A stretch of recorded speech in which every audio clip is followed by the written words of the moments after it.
Kid Who Would Be King is directed and written by Joe Cornish, and it stars Louis Ashbourne Serkis, the son of Andy Serkis, and it's basically a modern retelling of the King Arthur legend. As we follow a regular kid named Alex until he stumbles upon the mythical Sword in the Stone Excalibur, and now he must unite his friends and enemies into a band of knights so together they can defeat the evil enchantress Morgana, who is coming to take over our world. Now, I'm somewhat of an Arthurian purist myself, and there are things in this film that will bother the most hardcore fans of the Arthurian legend.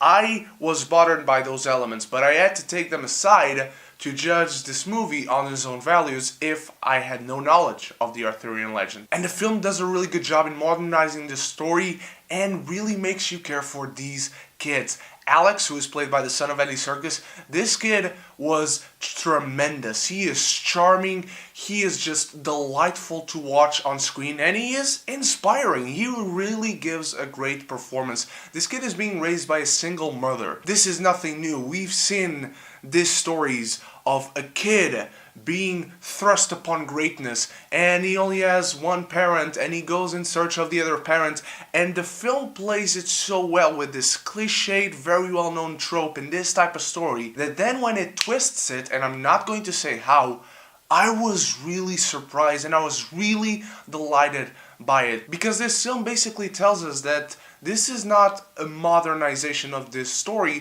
for us to see what they bring back from the old story. This film really reinforces the idea of things moving forward, and it doesn't matter what happened in the past, it doesn't make your future. Your future is not yet written unless you write it yourself. And I really like that message. The past does not write our future, and this film really reinforces that message, and I think it brings it home in a really fantastic way. And everyone does a really good job acting-wise. Rebecca Ferguson is really great, even though she's not on screen much. And Patrick Stewart, who plays the older version of Merlin, is also great. But who steals the show truly in this film is Angus Imrie, I hope I'm pronouncing that right, who plays the younger version of Merlin. The current version, let's say, because Merlin is basically Benjamin Button. He ages backwards, and this kid is just tremendous. He commands authority, but he can also be really quirky and funny, and it's just a great new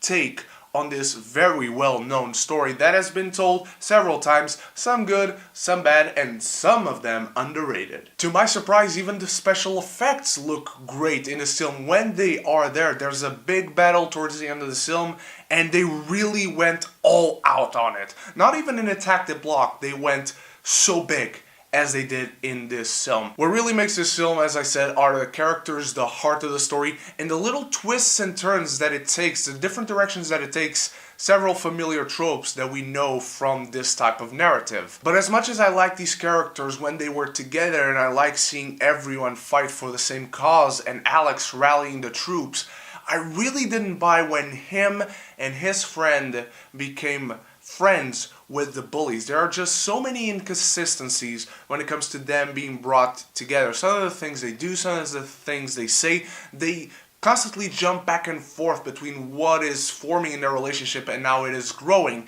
and it felt really bothersome that the film was kind of being held back because of that. Another thing that I was somewhat disappointed by is that this film is really slow. It's very noticeable in this film when it's taking care of only one thing at a time. It's not like there isn't much going on, because there is a lot going on. And of course the main drive of the narrative is Lewis's search for his father and what he taught him about the Knights of the Round Table and King Arthur. But the film takes a while to get to the places it's going. It really doesn't feel like this film needed to be 2 hours long. It's not even 2 hours long, it's 1 hour 50, 55, something like that. And I think they could have chunked the movie down to 1 hour 40, 45 maybe. Not to say that there is a particular scene that I would take out or there are unnecessary beats, but it just feels stretched out. It just feels like some of these moments, some of these beats, to get to one place or the other, we take longer than necessary. The characters just feel like they are dragging, and it lacked a sense of urgency. Nevertheless, the film takes a really familiar story and blows the dust off of it. I was entranced by this earnest, entertaining, and imaginative new adventure. The casting is just stupendous. It does boast fantastic action sequences, and the visual effects give a lot to make the mythical part of this film come to life beautifully. I'm giving The Kid Who Would Be King a B.